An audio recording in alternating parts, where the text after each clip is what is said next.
He titulado mi artículo Decadencia y caída de Pablo Iglesias. El historiador británico Edward Gibbon dedicó 6 volúmenes a una obra que sigue siendo un clásico sobre la historia de Roma. Es cierto que se ha visto superado por las interpretaciones, descubrimientos y diversas corrientes sobre la materia, pero la historia de la decadencia y caída del Imperio Romano sigue siendo una muestra de extraordinaria erudición, un compendio de datos muy interesante y uno de los libros históricos más influyentes. Los clásicos en todos los terrenos siempre son una buena fuente de inspiración y recogen la vida de personajes que tienen un interesante paralelismo con los que actualmente conocemos. En la historia de Roma encontramos demagogos populistas, aunque con mayor altura, que Pablo Iglesias. El populismo no es algo reciente, sino que existe un hilo conductor desde la antigüedad, aunque en cada caso se ha ido adaptando, por supuesto, al contexto histórico. Gibbon muestra la evolución de Roma desde su origen mítico, aunque la arqueología ha validado algunos aspectos que parecían dudosos, hasta constituir un poderoso y longevo imperio que durará en la parte oriental hasta la caída de Constantinopla. Es verdad que la conquista latina hará que adquiera mayor fuerza el componente griego tras la expulsión de estos invasores, pero no deja de ser el Imperio Romano de Oriente que va evolucionando y adaptándose al paso del tiempo. Por tanto, desde el nacimiento de Roma hasta la caída de la Segunda Roma, encontramos una enorme multitud de demagogos ambiciosos y arribistas como Iglesias que curiosamente acaban mal. En aquellos tiempos esto tenía consecuencias dramáticas. En el mejor de los casos, cabía el exilio o un monasterio. Ahorro los detalles más escabrosos de cómo eran tratados. El caído líder de Podemos tuvo un gran auge y pensó que su revolución podía triunfar, pero al final ha tenido que huir, buscando excusas tan pintorescas como inconsistentes. La única realidad es que ha fracasado. Una de las características que une a personajes como los hermanos Tiberio y Cayo Graco, Savonarola, Rienzi, Robespierre, Babeuf y tantos otros es una soberbia sin límites.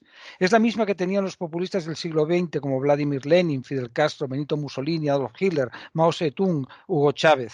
Unos triunfaron y otros fracasaron, pero a todos les unía el populismo y un desprecio absoluto por la humanidad. Estaba todo condicionado a conseguir su objetivo dictatorial. En la España del siglo XXI y en el contexto de la Unión Europea, el populismo, aunque se cubra con una piel de cordero, no tiene el recorrido que hubiera querido el ex vicepresidente del gobierno. Iglesias siempre ha sido un lobo con piel de cordero. Hubo una época que mostraba una apariencia humilde, incluso dotada de la inocencia de un joven ilusionado que venía a transformar el mundo. El tiempo sitúa a todos en su lugar y no se daban las condiciones para esa Spanish Revolution, como intentaron los dirigentes republicanos radicales en la Segunda República. El resultado obtenido en las pasadas elecciones demuestra que ese proletario que venía a salvar ha preferido votar a Ayuso. La presidenta madrileña ha conseguido un mejor resultado incluso que toda la izquierda junta. Es algo para reflexionar. Iglesias, en estos tiempos de decadencia, pretende que un trío de mujeres gestione su legado sin darse cuenta de que ahora está en la etapa de la caída. Yolanda Díaz, Yone Belarra e Irene Montero son las encargadas de sustituir al líder y me parece un triunvirato sin ningún futuro. Por cierto, es lo que sucedió en Roma. El formado por Cayo Julio César, Pompeyo Magno y Licinio Craso acabó con la victoria del primero, mientras que el constituido tras su muerte por Octavio, Marco Antonio y Marco Emilio Lépido finalizó con la derrota del segundo y la conversión del sobrino nieto de César en el primer emperador de Roma. El primer triunvirato fue una alianza implícita entre 3 políticos ambiciosos y el segundo tuvo un carácter más formal, pero ambos igual de inconsistentes. Una vez más, Roma nos adelanta lo que puede suceder con las 3 protegidas de Iglesias.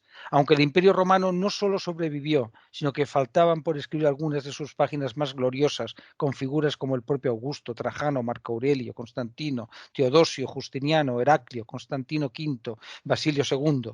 Con respecto a Podemos, solo cabe esperar una lenta decadencia hasta llegar a las próximas elecciones generales, donde Pedro Sánchez se podrá librar finalmente de su incómodo y desagradable socio preferente. Díaz no tiene el peso en el partido, aunque ha demostrado que es más creíble y seria que sus compañeros podemitas en el gabinete. Belarra es la amiga de Montero, que a su vez es la pareja de Iglesias y cuenta con el control del aparato que maneja todavía el dimitido líder y sus amigos. Podemos se ha convertido en una máquina de colocación gracias a su presencia en el gobierno, así como en comunidades y municipios. Hay que reconocer que tienen mucho que perder, ya que el ascensor social ha funcionado muy bien. El problema es que los votantes no compran la mercancía deteriorada y les ha salido un peligroso competidor con Errejón y Más Madrid. Iglesias podrá completar su transición colocando ese pintoresco triunvirato, con la idea de que Montero sea la que lidere desde un segundo plano, pero no deja de ser un experimento.